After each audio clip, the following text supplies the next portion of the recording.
to my channel. In today's tutorial, I'm going to be creating or showing you guys how to create a really lightweight, flawless coverage. And the reason I'm doing this video is because I've seen a lot of summer makeup tutorials, including some of my own, where people still thought that the coverage was really heavy or a lot for summer. And honestly, it's personal preference. Whatever you want the coverage to be, it's up to you.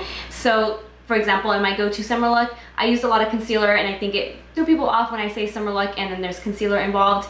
And don't get me wrong, there's concealer involved in this tutorial as well, but the main source of coverage is going to be a tinted moisturizer. So whether you're someone who typically wears a full coverage or likes to look more flawless and you're not used to using a tinted moisturizer but still want to have coverage, this is going to be a good tutorial for you as well. And also for those of you who are seeking to convert into a tinted moisturizer during the summer months, this is also a great tutorial for you guys as well. This video is in collaboration with the Estée edit, so I'm going to be showing off a lot of their new products, including the Cocoa Balm, which I mentioned in my product obsessions video. I still love these. They're so good. I currently have the color Blush on my lips, and I did use a lip liner underneath, but they're just so good if you want something lightweight on the lips, hydrating, and perfect for summer. So if you guys are interested and want to see how I achieved this look, keep on watching. So I went ahead and pinned back my hair because I am going to be using my fingers a lot in this tutorial. Anytime I want a really light, flawless, seamless coverage on the skin, I use my fingers. And for a while there, I wasn't really loving the way my skin was looking with certain foundation, or any foundation, not certain foundations. It was always looking quite heavy. And that's because I feel like I had stopped using my original technique of warming up a product with my hands, working it to my skin, and I always loved that. And I don't know why I stopped. I think I don't know, you just get carried away in certain tutorials. So I'm gonna go back to the basics and use my fingers, and I'm gonna start by moisturizing the skin. You always wanna make sure your skin is really well moisturized with any foundation application, especially, or whenever you're wearing makeup in general, because you're wearing so many products on your skin. You wanna make sure that the skin underneath is taken care of. And then whenever you want to do a light coverage, it's also a great idea to just really moisturize the skin, because I find that the more moisturizer you have on your skin, the lighter the coverage is going to be. I'm going to be using a tinted moisturizer for my base. This is the Skin Glowing Balm by the Estée edit. And this is actually a really great tinted moisturizer type of product because I find that it has a little more of a thicker consistency than a typical tinted moisturizer. So if you're not used to a tinted moisturizer, this might be a great option for you guys, just because it is a little more on the creamy side, and I feel like it has a little bit of a longer wear just because it feels a little more tacky on the skin. And I don't know if you guys noticed, but I recently did a self tanner, so my body is really tan in comparison to my face. So if you noticed in my past tutorial where I was applying my base, you probably were like, whoa, that looks so pale on her, but that's because my body is extremely tan right now. I didn't tan my face when I did this self tanner. So because of that, I'm also gonna mix in a liquid bronzer. This is Beam Team Bronze Hydrate Plus Glow by the Estée edit. What's really cool about this product is that on the cap, right here on the inside, there's also a cream bronzer, which I'm gonna be using as well. So I'm gonna open this product up, and I'm gonna mix a little bit of the bronzer with the tinted moisturizer on the back of my hand. And this is the first step you wanna do in order to get a really sheer, seamless coverage. You wanna warm the product up on the back of your hand.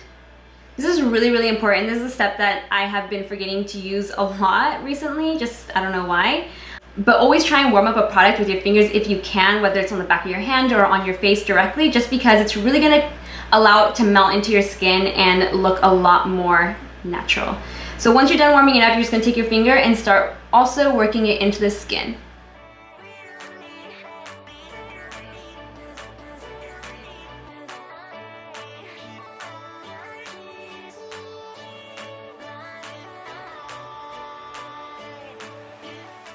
And with a large kabuki brush, you're going to buff the rest of the product into the skin to make sure there's no streaks or fingerprints left over. Buffing with a kabuki brush is going to give you a lighter coverage, while stippling with a kabuki brush is going to give you a little more coverage. So we're going to buff to make sure this is all really blended out and really sheer.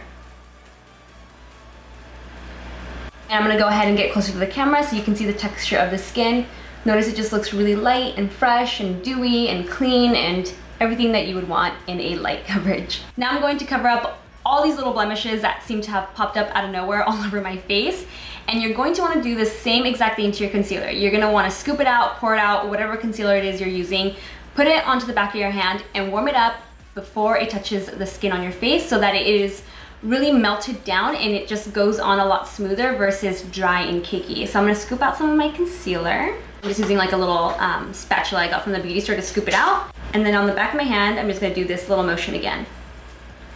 And this is obviously way too much concealer. You don't need this much, but oopsie. So just keep warming it up, and you can see when you look at concealer in a container, it usually looks a lot drier. And when you do this, it gives off a really dewy, creamy finish. So in order to not waste any of the product that is left over on the finger from that, I go in directly to where I need the coverage. So I need a little under the eyes. And I'm just gonna keep working it in till it's really blended out, and then I'll again grab a brush or a beauty blender to blend it out. I have some blemishes right here. I seriously don't know where all these blemishes came from. It's just like my skin suddenly freaked out. I'm only worrying about my blemishes for this. I'm not worrying about my sunspots or anything like that, just blemishes. So any little red dot on my face. Sunspots I don't care for.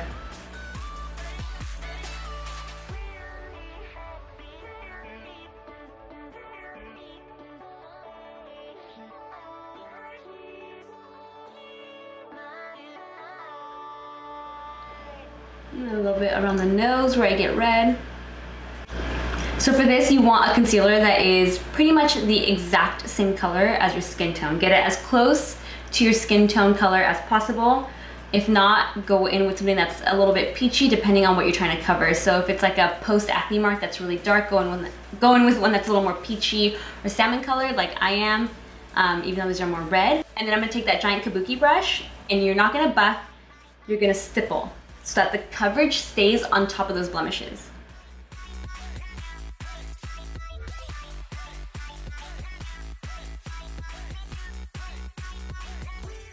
And I really like how fluffy this kabuki brush is. It's super dense but fluffy, whereas most tend to be a little on the stiffer side.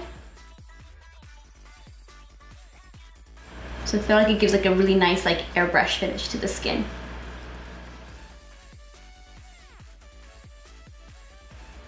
There's a fly. What the heck? And before you go in and set with any powder, you want to make sure you use all your cream products. And like I mentioned earlier, I'm going to be using the cream bronzer that's on the top of the Beam Team Bronze product from Estée Edit. So I'm going to go ahead and again scoop it out, warm it up on the back of my hand, and then I'm going to apply it just sort of to like the apples of my cheeks to add a little bit of color. It's such a pretty bronze color, it's really natural. I'm just gonna use my beauty blender to apply it to the apples of my cheeks and just add a little more color because again, I do have a cell tanner on my body, so my face looks really pale. So I'm just gonna pick it up with the beauty blender and apply it to the apples of my cheeks and then blend it back. So instead of blush, I'm using a bronzer.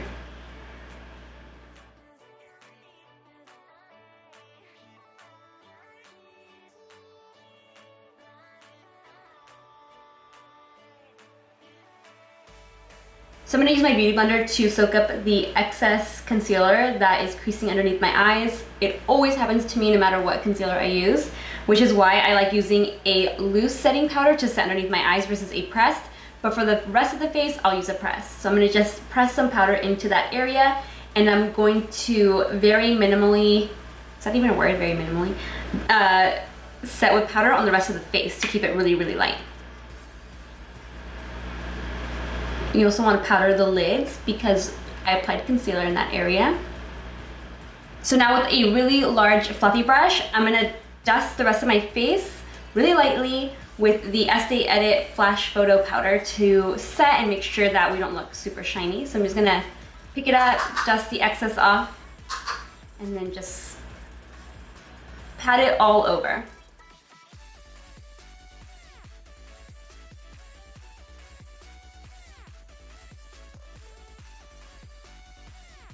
And that's it for a really light coverage on the skin. Now I'm just gonna complete my brows, lashes, and throw on a lip, and I'll be right back. Alright guys, and this is the final look. All I did to complete it was fill in my brows a tad bit, add some mascara. I used the Estée Edit, the Edgiest Up and Out Double Mascara, which is pretty cool because it has a volumizing side and a lifting side, and I used both in combination on my upper lids. or upper lashes, and on my lower lashes I just used the volumizing side.